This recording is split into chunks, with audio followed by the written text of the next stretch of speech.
What's up, YouTube? Today we're installing a transmission skid plate on a 2021 Ford F-150. This is the EcoBoost, and we're getting rid of this cheap little piece of plastic. This isn't really a skid plate, it's more just for the aerodynamics, but we got ourselves the RCI transmission skid plate here, way beefier, 1/4-inch aluminum. So let's go get to it, get underneath the truck and install the transmission skid plate. Alright, so we got our skid plate here. We just did a dry fit, and the skid plate, the engine skid plate, has this little lip that comes up right here, and we need that to be flat so we can slide the skid plate underneath it, or else we don't want to put it on top of the engine skid plate. We want to put it in between the cross member and the engine skid plate, so if you hit a rock or something, it just comes off nice and smooth onto your transmission skid plate. So we're taking this off, fixing this lip.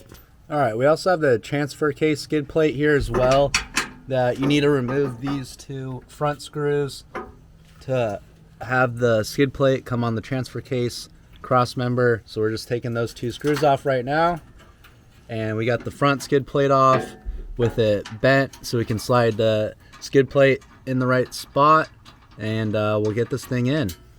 So we've got this bracket. We had to install these two speed clips on here, and you just want to slide it in like this orientation. Make sure these top cylinders are facing up.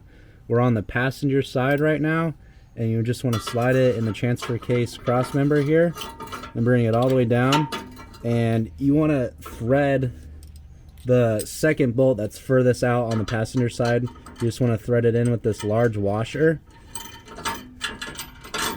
and you just want to have it loose for now, but basically you're going to have it right over this center hole here so we can lock in this back corner part of the skid plate in. And then once you get this screw in with the skid plate, then you can tighten this one down completely, and then it's locked in. All right, first things first, we're just gonna screw these guys in nice and loose up front.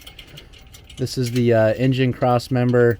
We have the skid plate, the engine skid plate off right now, but we'll put it back on once we get it on. We've got these two loose. We've got our transfer case skid plate loose as well.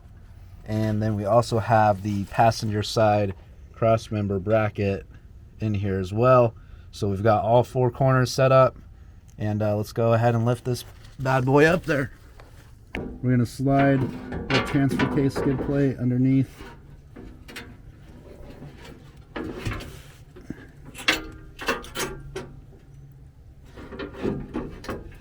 And then now we're far enough back that we can get that in, and it's basically sitting on its own right now. We have the two transfer case bolts in right now, and then now it is time to just do this last corner right here on the back passenger side. What you want to do is adjust this bolt and move the bracket around to get that other speed nut over here lined up.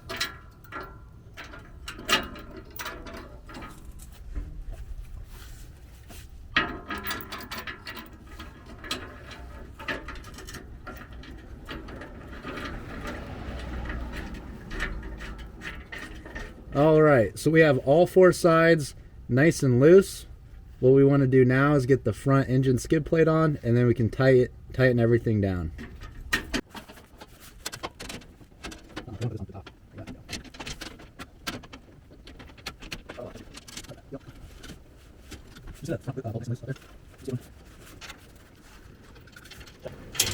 All right, everything's floating by itself. We're going to put one more screw up here on the front passenger side, and then we can tighten all the bolts down. My buddy Chandler, he's going to get the new front skid plate, the RCI one, at some point, so we just bent this. This was the biggest part, is that we had to bend this out so we could actually slide the transmission skid plate under. With a little bit of persuasion and hammering and driving it with the tire, we flattened it out good enough, so if you hit a rock or something, you're still just going to slide off. So you should see that video in about a month or so, installing the new skid plate for the front of the engine here.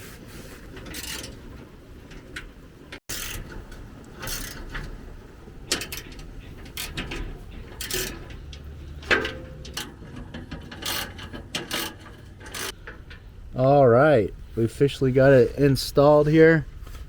It's nice and tough, good to go.